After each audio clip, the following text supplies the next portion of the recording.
How are you? And now in this lecture, we start our next indicator, that is the growth rate of per capita income. And in the previous lecture, we already completed the limitation of the indicator, that is the rate of growth of national income. So we already uh, teach the limitation, that is the first one, difficulty in calculating national income. Second one, that is the population, and the third one, that is the difference method of calculation national income. तो अलग अलग तीनों definition हमने देखी थी और simple ही थी कि first one that is the calculating true national income. तो वहाँ पे अलग अलग रीज़न थे कि double counting, products for self consumption, and then the difficulties in calculating depreciation, illegal income tax avoiding, tax evasion. और पॉपुलेशन की बात हम करें तो पॉपुलेशन अगर इंक्रीज़ हो रही है और उसके साथ समझो कि हमारी इनकम भी इंक्रीज़ हो रही है, तो हम यहाँ पे ऐसा नहीं बोल सकते कि डेवलपमेंट हो रहा है, क्योंकि इनकम जो इंक्रीज़ हो रही है रीज़न है उनका population. And the third one that is the different methods of the calculating national income.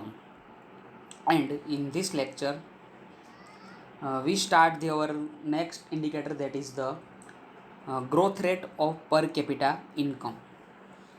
तो फ्रेंड हमने जो लास्ट में first indicator that is the growth rate of national income, तो वहाँ पे एक चीज़ दोनों में कॉमन है कि according to this indicator when the per capita income of a country increase for a long period continuously, it can be said that economic development has taken place.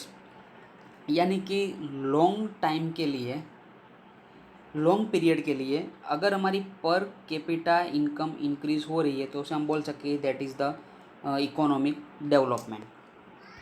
और उसी तरह नेशनल इनकम के concept में अगर हम बात करें तो वहाँ पे भी ऐसा ही था कि लॉन्ग टर्म तक अगर हमारी नेशनल इनकम इंक्रीज़ हो रही है तो हम बोल सकते हैं कि डेवलपमेंट हो रहा है. एंड उसी तरह सेम दोनों में डेफिनेशन है. यहाँ पे सिर्फ हम यूज़ कर रहे हैं पर कैपिटा इनकम वर्ड्स, और यहाँ वहाँ पे हम यूज़ कर रहे थे नेशनल इनकम. बाकी दोनों डेफिनेशन सेम ही है. And the per capita income is a average income पर हेड. तो फ्रेंड हमें पता है कि हमने 11th में भी पर कैपिटा इनकम की डेफिनेशन सीखी थी कि वहाँ पे भी ऐसा ही था, कुछ था कि जो टोटल पॉपुलेशन है, total population divide by, sorry थोड़ी फ्रेंड मिस्टेक हो रही है, total national income divide by total population. तो यहाँ पे जो दोनों की हम बात करें कि पर कैपिटा इनकम में हम यहाँ पे नेशनल इनकम को भी कंसीडर कर रहे हैं और साथ साथ टोटल पॉपुलेशन को भी कंसीडर कर रहे हैं. लेकिन नेशनल इनकम जो था कि growth rate of national income, वहाँ पे हम सिर्फ किसको कंसीडर कर रहे थे, तो ओनली नेशनल इनकम को ही कंसीडर कर रहे हैं. इसीलिए पर कैपिटा इनकम है जो सुपीरियर है, या तो हम बोल सकते हैं कि बेस्ट इंडिकेटर है as a compare to the national income. तो फ्रेंड यहाँ पे दो इंडिकेटर आ गए कि first one that is the national income and second that is the per capita income. तो दोनों की कंपैरिजन में बेस्ट इंडिकेटर कौन सा है, तो हम बोल सकते हैं कि best indicator is the per capita income. क्यों? क्योंकि पर कैपिटा इनकम में हम नेशनल इनकम को भी कंसीडर कर रहे हैं और साथ साथ हम पॉपुलेशन को भी कंसीडर कर रहे हैं. यहाँ पे हम दो फैक्टर को कंसीडर कर रहे थे और नेशनल इनकम में हम सिर्फ नेशनल इनकम को कंसीडर कर रहे थे. Per capita income is a gross national income of the country divide by total population of that country. तो ये तो सिंपल है कि डेफिनेशन है, total national income is divide by the total population. आगे फिर हम कि this indicator takes into account the population of country to and hence per capita income as a indicator to superior to the national income as an indicator. यानी कि per capita income का जो concept है वहाँ पे हम दो factor को ध्यान में ले रहे हैं. The first one that is the national income and the second that is the population. And hence per capita income as a indicator is a superior.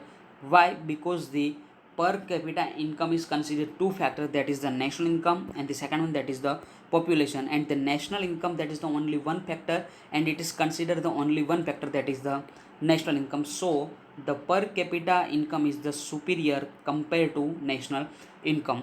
फिर से मैं बता रहा हूँ, हिंदी में बोल रहा हूँ कि दोनों में से बेस्ट या तो सुपीरियर इंडिकेटर कौन सा है, तो हम बोल सकते हैं कि सुपीरियर इंडिकेटर पर कैपिटा इनकम क्यों? क्योंकि यहाँ पे हम दोनों फैक्टर को कंसिडर करें, that is the population as well as national income. और नेशनल इनकम में हम सिर्फ एक ही फैक्टर को कंसिडर कर रहे थे, and that is the national income. And आगे, the experts of the UNO यानी कि यूनाइटेड नेशंस ऑर्गेनाइजेशन। तो फ्रेंड, आपको फुल फॉर्म में क्वेश्चन पूछ सकते हैं वन सेंटेंस में कि full form of the UNO, तो यूनाइटेड नेशंस ऑर्गेनाइजेशन।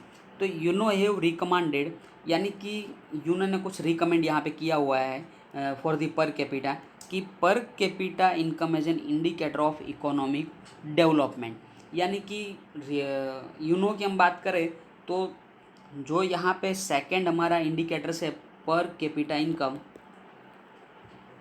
जो किसने रिकमेंड किया, तो हम बोल सकते हैं कि यूनो ने।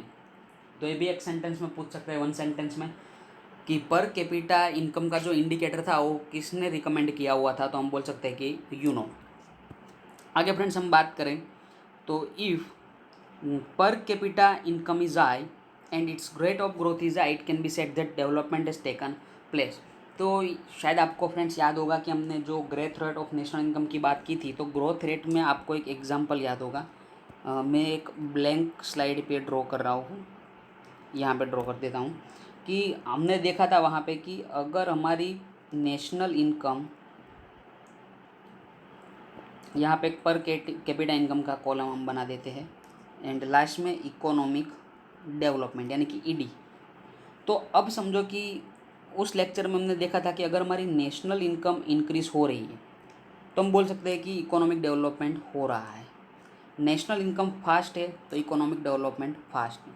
अगर नेशनल इनकम लोअर है तो इकोनॉमिक डेवलपमेंट लोअर है। ऐसा हमने last to last lecture growth rate of national income में देखा था।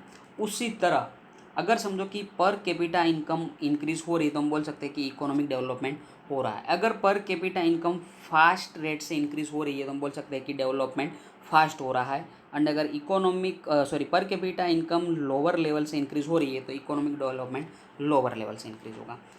तो यहाँ पे फर्स्ट क्लियर। सेकंड, कि अगर हमने वहाँ पे देखा था कि नेशनल इनकम अगर स्टैग्नेंस है यानी कि कांस्टेंट है, तो इकोनॉमिक डेवलपमेंट भी क्या होगा, स्टैग्नेंस यानी कि कांस्टेंट रहेगा। एंड तो उसी तरह से हम एज अ नेशनल इनकम, अगर पर कैपिटा इनकम भी समझो कि स्टैग्नेंस है तो इकोनॉमिक डेवलपमेंट क्या होगा, stagnant.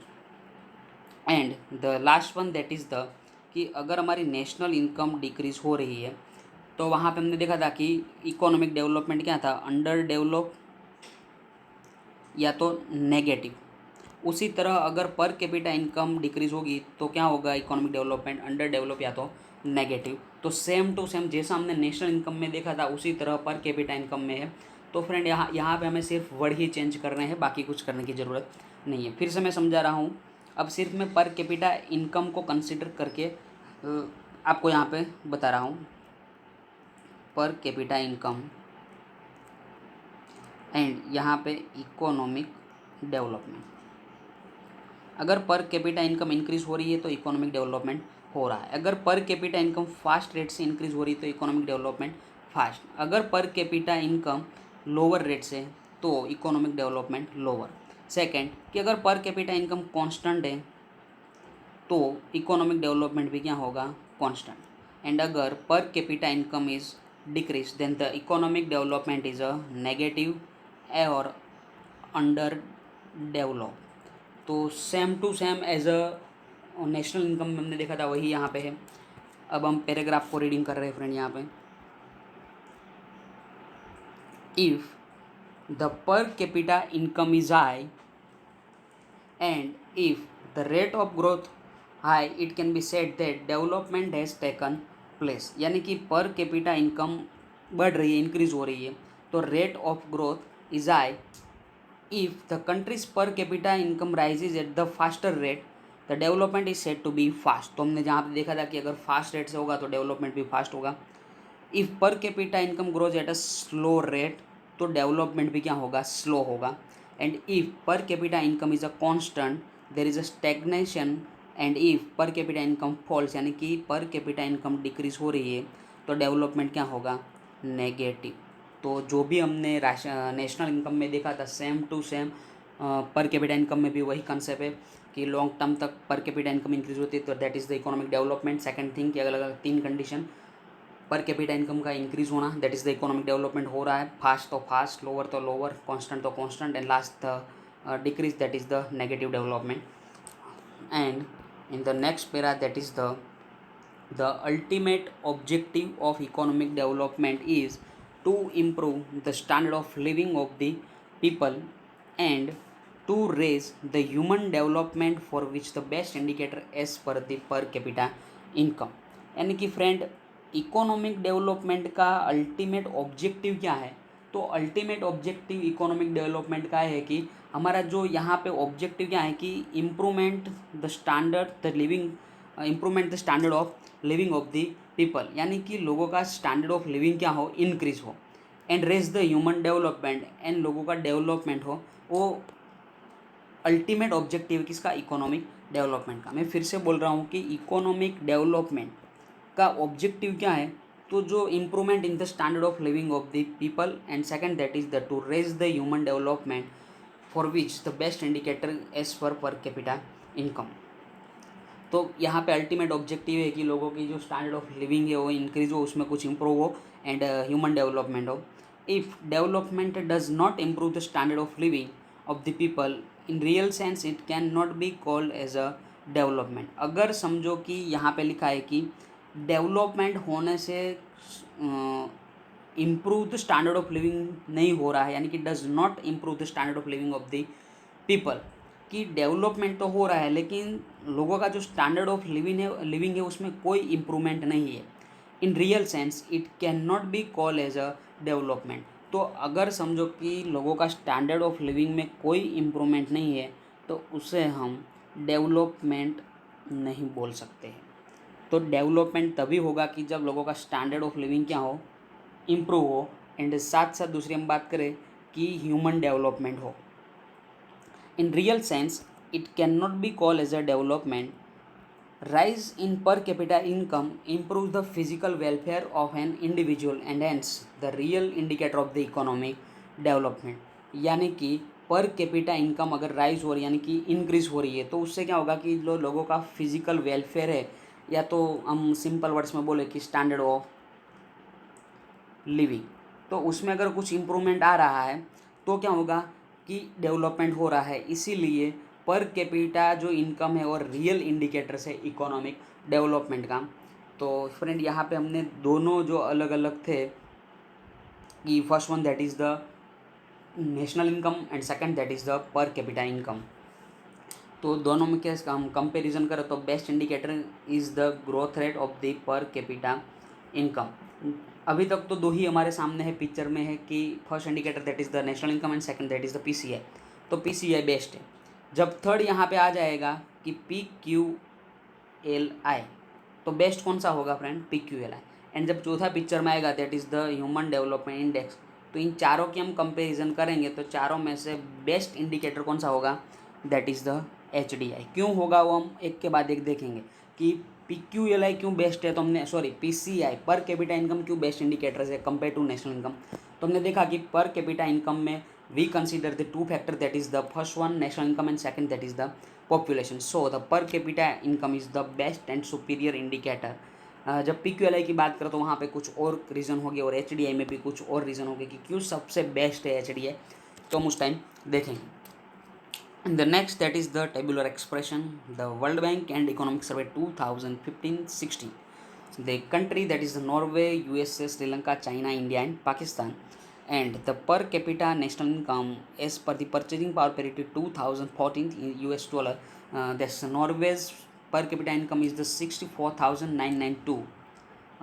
And the second country that is the USA, and the USA is the per capita income purchasing power parity 2014 that is the 52,947, and the Sri Lanka 9779, the China that is the 12,547, and the India that is 5,497, and the last one that is Pakistan 4866। तो friend यहाँ पे जो आपकी books में page number 19 में जो tabular expression एक दिया है और मैंने यहाँ पे स्लाइड में नहीं लिखा है, तो आप अपनी बुक्स में ही फोकस करें, वहाँ पे देखें पेज नंबर 19, या तो आप टेबल पे डायरेक्ट देख लो। तो टेबल तो हमारी स्क्रीन पे ऊपर भी दिख रहा है आपको। तो स्क्रीन के ऊपर आप देख सकते हो कि नॉर्वे की जो पर कैपिटा इनकम है वो बहुत ज़्यादा है, सबसे ऊपर है 64,992। और उनके सामने हम इंडिया की कंपैरिजन करते हैं। तो फ्रेंड, जो इंडिया की इनकम है उससे ज़्यादा नॉर्वे की बहुत ज़्यादा टाइम, या तो हम करते हैं कि कंपेयर टू नॉर्वे करें तो इंडियाज़ पर capita income is 11th to 12th time less. यानी कि 11th या तो 12th टाइम्स हमारी इनकम क्या है, लेस है। तो हम बोल सकते हैं कि नॉर्वे की इनकम क्या होगी, 11th to 12th times more than. तो यहाँ पे देख सकते हैं कि हायर देन या तो मोर देन। तो सिर्फ हमें बहुत ज़्यादा यहाँ पे कन्फ्यूज़न होने की ज़रूरत नहीं है। आपको सिर्फ दो कंट्री की नेशनल इनकम को ध्यान में रखना है। The first one that is the Norway and the second that is the obviously our nation that's the India. और ऐसा मुझे पता है कि आप लोग ऐसे भी टॉपर हो और स्मार्ट स्टूडेंट हो, तो आप सब कंट्री के नाम भी याद रख सकते हो। लेकिन कोई बात नहीं, आप नॉर्वे और इंडिया दो याद रखोगे तो भी चलेगा। और यूएस एक आ रहा है तो उसको भी हम साथ में लेके चलते हैं कि दैट इज़ द 52,009.7। तो हमें यहाँ पे कंपैरिजन नहीं करने की Norway 64,000 and the India that is the $5,000 पर कैपिटा इनकम। तो इंडिया की इनकम से नॉर्वे की इनकम 11 to 12 टाइम्स ज़्यादा है। और नॉर्वे की जो इनकम है वो इंडिया से बोला कि 11 to 12 टाइम्स ज़्यादा है, और इंडिया की इनकम है वो 11 to 12 टाइम्स लेस। तो आज के सेशन की हम फ्रेंड्स बात करें तो आज हमने देख लिया यहाँ पे कि पर कैपिटा इनकम। तो आपके लिए जो दो इंडिकेटर्स है फॉर द इकोनॉमिक डेवलपमेंट, जो आज के सेशन तक की हम बात करें, that's the first that is the rate of growth of national income and the second that is the per capita income. तो आज हमने पर कैपिटा इनकम देख लिया लास्ट लेक्चर में national income and the limitations of the national income in the last second lecture. And this lecture we already completed the growth rate of the per capita income and the tabular expression. And in the next lecture we will going for the limitations of the per capita income and improvement in the quality of life and PQLI. तो जो यहाँ पे limitation की हम बात करेंगे तो limitation के साथ ही हमारा जो सेकंड इंडिकेटर है that is the per capita income वो पूरा हो रहा है। और जो improvement in quality of life and PQLI जो आप पेज नंबर 20 पे देख सकते हो, तो improvement in quality of life and PQLI, तो फोर्थ इंडिकेटर है दैट इज़ द PQLI। जो उनका सिर्फ इम्प्रूवमेंट जो 3 लाइन है वही हम नेक्स्ट लेक्चर में समझेंगे और साथ साथ लिमिटेशन। तो आज के लेक्चर के लिए फ्रेंड्स हम इतना रखते हैं। Thank you to all of you.